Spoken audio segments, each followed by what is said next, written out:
Hello everyone, আমি আবারও চলে আসলাম অনেক দিন পর একটা ছোট্ট ভ্লগ তোমাদের সাথে শেয়ার করতে।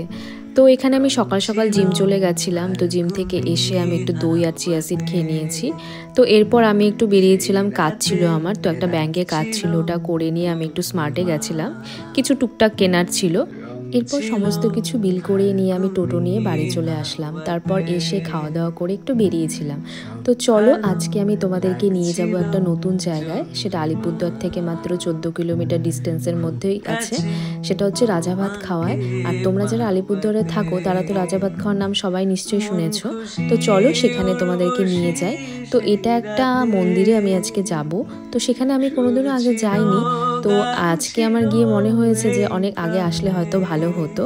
তো যাই হোক, এখানে রাজাভাত খাওয়ার রেলগেটটা পার করে ডান দিকে চলে যেতে হবে। তো এখান থেকে কিছুটা দূরে গেলেই কিন্তু সেই জায়গাটা। তো আমরা প্রায় চলেই এসেছি।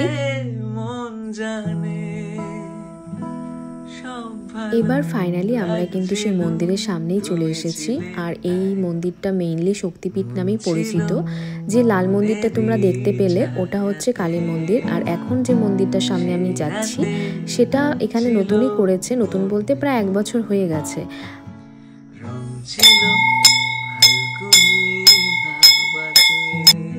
আর আমি যতদূর শুনেছি যে একজনের স্বপ্নে দেখিয়েছিল, তারপরে সে কিন্তু এখানে সেই মন্দিরটা তৈরি করেছে। আর এখানে তোমরা শিবলিঙ্গও দেখতে পাচ্ছ।